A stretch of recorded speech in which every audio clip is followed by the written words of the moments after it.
Hello everyone, we're back again with part 2 of our Kawasaki H2R project. Without wasting too much time, let's dive right into making the front disc brake. Control-click the canvas to mask the model. Once that's done, press W to bring up the gizmo and pick the cylinder 3D from the gear. Drag the red cone till it hits 100. You're going to want to control-click your canvas again to invert the mask and split the unmasked points. Let's show our reference image and rotate the cylinder 90 degrees. If you hold the shift key, it will snap your rotation to 5-degree increments. Next, scale it up until it matches the reference.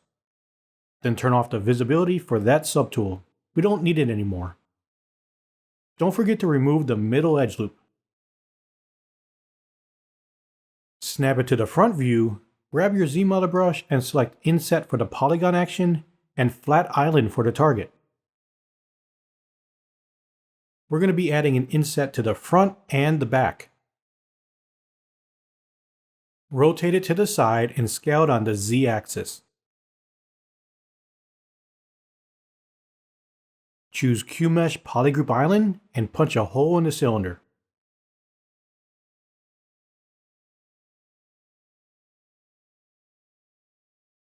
Select the 8-sided plane and centralize the gizmo in the cylinder.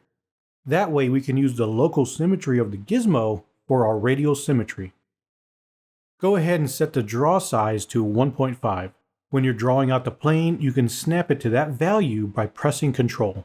This keeps the plane the same size each time. Let's turn on symmetry and set the radial count to 20 on the x-axis. Alright, now that everything's set, let's clear the mask and isolate the cylinder. Invert the selection and split hidden. Grab the Move Topological brush and set the draw size to 1. A cool feature with the Move Topological brush is if you set the draw size to 1, you can move the entire island without messing up its shape. Now it's just a matter of going through each plane and aligning them with the reference. Once we've done that, we'll extrude them and do a live Boolean. So in the meantime, while the tutorial's playing in the background, I wanted to share a little bit about my modeling process in ZBrush. From my personal experience, working with other softwares can sometimes feel restrictive, especially when modeling complex shapes. A reoccurring challenge is frequently adjusting topology as you model. When you're focused on moving verts, edges, or faces to make changes, it becomes a challenge to create proper edge flow all while at the same time retaining the model's proportions and form. This can sometimes become more technical than creative. For this reason, I divided my workflow into 2 main phases, allowing for a more structured yet flexible creation process. So phase 1 is shape and proportions. In the first phase, my main objective is to nail the right proportions and establish the desired form of the model. To achieve this, I'll use any tool, brush, or feature ZBrush has to offer. So now on to phase 2, which is topology refinement. With the correct proportions and form of the model in place, I can now shift my focus on topology. While simple pieces might naturally align with the desired edge flow, complex shapes demand more attention. By deliberately separating topology considerations from the early stages of the modeling, managing complex designs becomes easier for me. So next on the agenda, we're going to set the radial count to 10.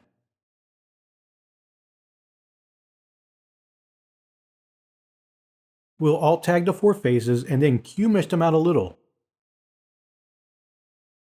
Make any adjustments as needed.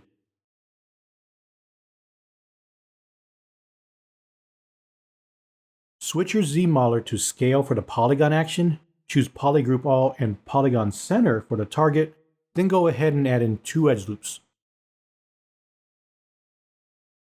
Alt tag the 4 middle faces and QMesh them right through. When you press QC50, you'll notice some edges may need to be uncreased.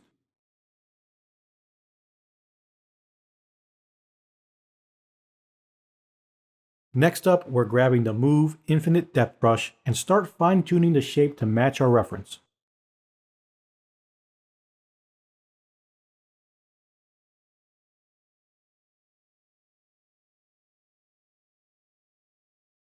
Press Ctrl W to make it one polygroup. and then turn the live Boolean back on to check out what we've got so far. One thing to take note of when dealing with dynamic subdivisions and creasing on sharp angles is the distance of the supporting edge loops. If you look closely, you notice that the distance from edge to edge on the side is tighter than the distance between the edges on top. This inconsistency can result in a falloff that doesn't look too natural or appealing. A much better falloff is achieved when the distance between edges are similar. To rectify the issue on top, you simply need to add some edge loops, so the distance between the supporting edge loops and the crease edge loop are similar. But bear in mind, it doesn't need to be precisely the same distance. However, the closer the supporting edge loop is to mirroring the distance from the creased edge, the better it will look. Since we're still in the blockout mesh stage, I'll make sure that those supporting edge loops are closer in distance when it's time to retopo. Moving on, control-click the canvas to mask the object and press W to bring up the gizmo. Open up the gear and select Cylinder 3D. Invert the mask by control-clicking on the canvas and split unmasked points. Turn off dynamic and rotate the cylinder 90 degrees in the Y-axis.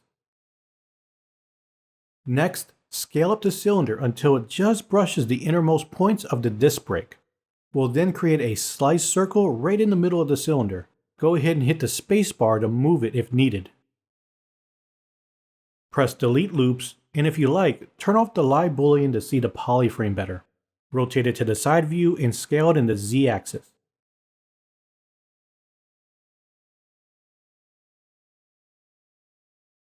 With the ZBrush brush, we'll do a QMesh polygroup island to punch a hole in the cylinder.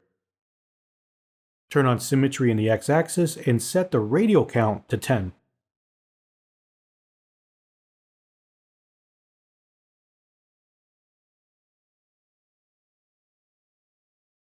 Turn on live Boolean and using the mesh extrude project brush, hold down the control key, then Alt and drag out a cylinder. Let's go solo with the mesh and scale them out in the X-axis with the gizmo. Since we used the slice circle to add in our outer edge loops, our hole may be a little off. No worries, this can be easily fixed during retopo because the part is very symmetrical. Let's duplicate the subtool, rotate and scale them until they cut into the outside of the cylinder.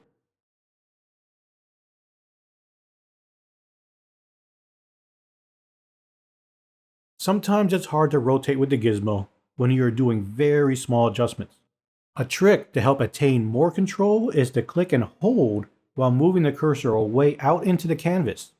This increases the radius while you're rotating and allows you to move in smaller increments.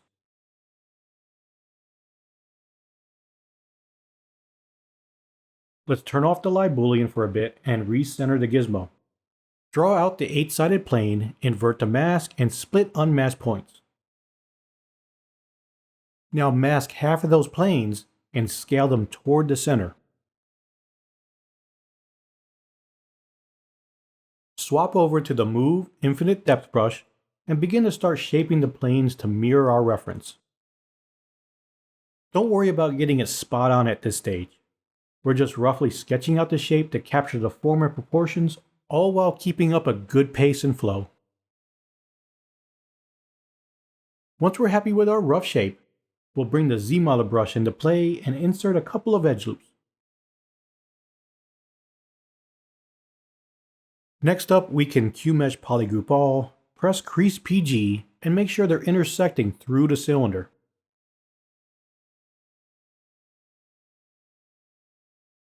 Turn on subtractive in the subtool list and move it below the cylinder.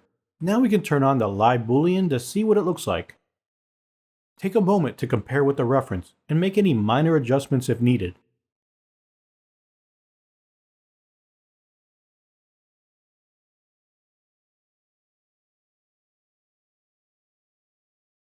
Select the Mesh Extrude brush, make sure to reactivate symmetry and make sure your gizmo is in the center. It's a really cool brush that has recently been added to my workflow.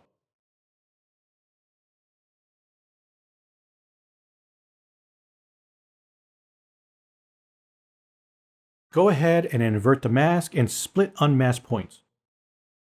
With the planes now in their own subtool, we can use this handy feature called Extrude, found in Ryan's tools. It not only gives thickness to our planes, but also sets up a morph target slider, allowing us to manually adjust the thickness. While the result might not be perfect, we can switch back to the Move Infinite Depth brush and start adjusting the shape. For me, it's very important to keep the flow going. Constant movement is key. We can always add that final polish later.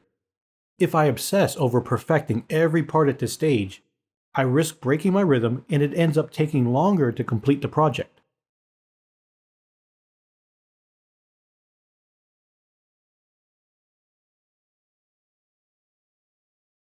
Control-click the canvas to mask our object, and bring up the gizmo by pressing W. Head to the gear and pick the cylinder 3D with an H divide of 80.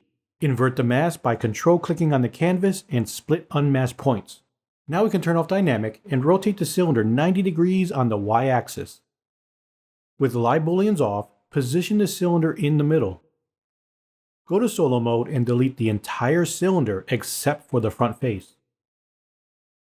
Center the gizmo and move the plane so it's in the middle of our other subtools.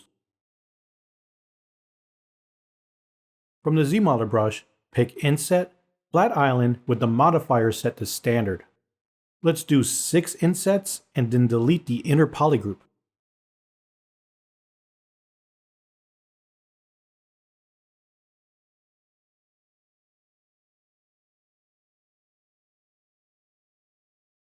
Activate symmetry on the x-axis and crank the radial count up to 20. For the ZModeler, set the edge action to Insert with the target of multiple edge loops.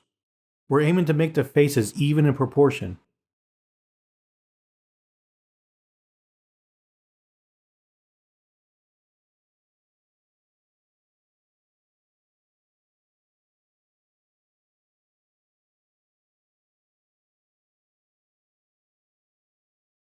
Alt-tag the 6 faces next to it and click to repeat the operation. Let's change the radial count to 5 and start alt-tagging the next set of faces we need to inset. For our inset, I want to use the existing topology to help create the shape.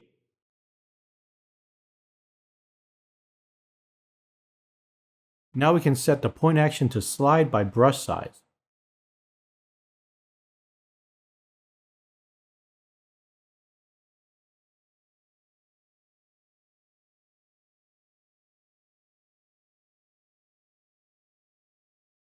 Thanks to our insets, all our polygroups are the same, which makes it easy to select the ones we want to delete. Press Ctrl W to group visible and extrude the mesh slightly.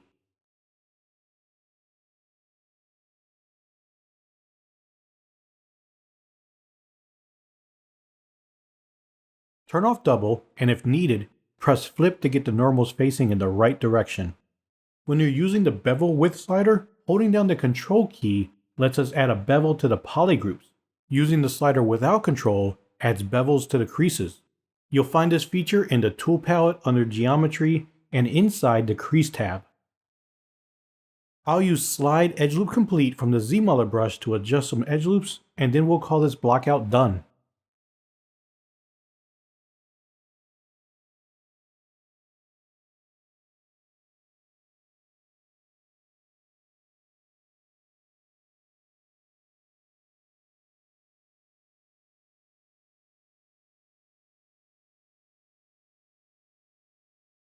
Alright, let's dive into creating this star-shaped brace for our disc brake pads.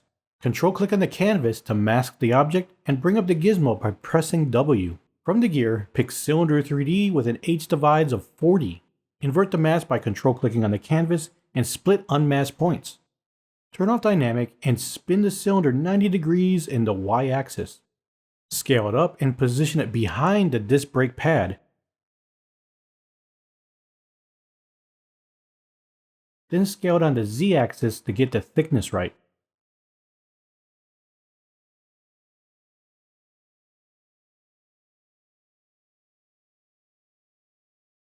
From the ZModeler brush, pick Inset for the polygon action and Flat Island for the target. Let's inset both sides of the cylinder and then QMesh the polygroup island. Then we need to QMesh the outside of the cylinder a little bit. Mask the cylinder and choose the 16 sides IMM.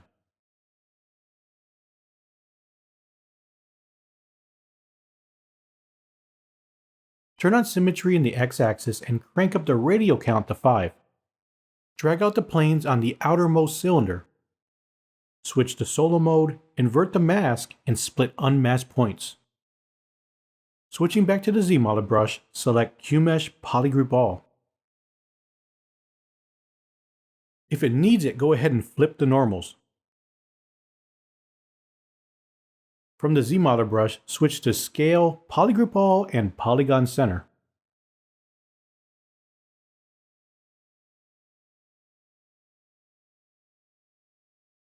Make the other subtools visible, then use the gizmo to move the cylinders back until they touch the back of the disc brake.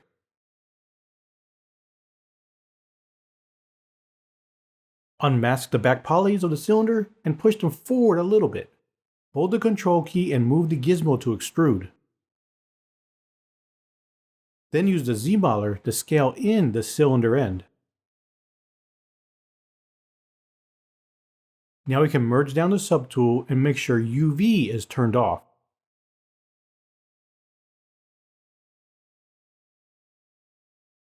Activate symmetry and recenter the gizmo in the model.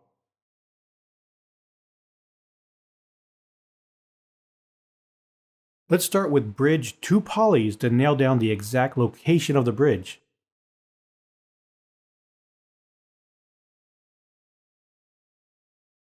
Then speed things up by switching to QMesh a single poly for the bridging.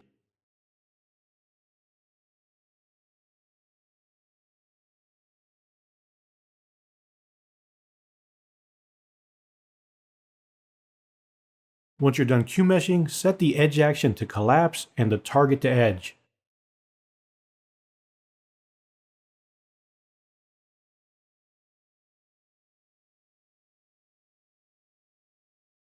Sometimes in symmetry mode, you might get the non-symmetrical operation cancelled message. Oftentimes, clicking toward the middle of the edge helps ZBrush locate all the edges. And remember, sometimes it can be a good idea to double check your model after each action when symmetry is on. In this case, to make sure all the edges collapse in the same direction. Press Ctrl W to group visible and set the ZBrush brush to insert a single edge loop. What we're going to do is add in our own control loops to help stabilize our falloff. Once we have our main shape established, we can go in and do some additional modeling to finish it up. It's just a bit of QMeshing and edge sliding. The major takeaway for this model is how to establish key points of interest that you should be focused on first. For me, the priority was creating that central cylinder to make sure we're in the right location and proportion to the rest of the disc brake. Next, I wanted to make sure the 5 braces were at the correct distance and scale relative to the disc brake. Once I had those 2 parts modeled, it was simply a matter of filling in the rest.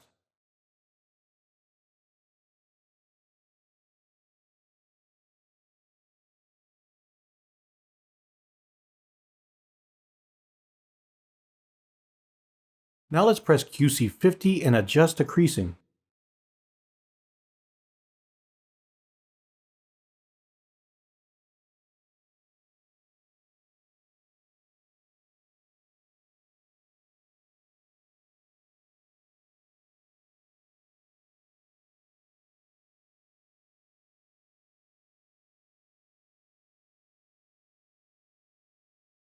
Alright, let's get all the other subtools back in view by turning off solo mode.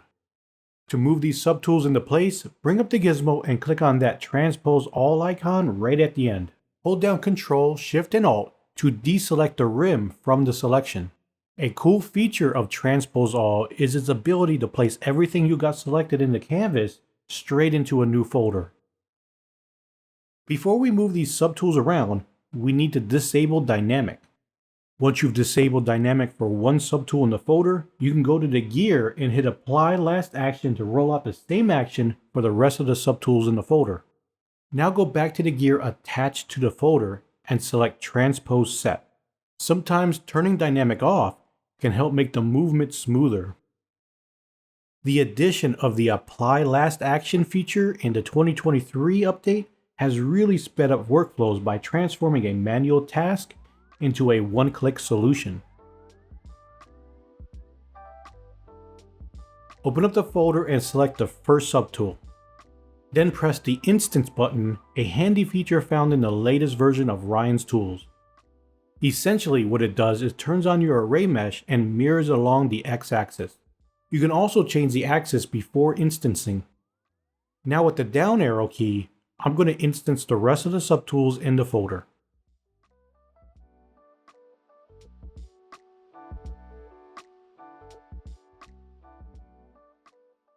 Once we finish instancing, navigate back up to the top subtool and enable Dynamic. Then click on the gear for the folder and press Apply Last Action to activate Dynamic for the rest of the subtools within the folder.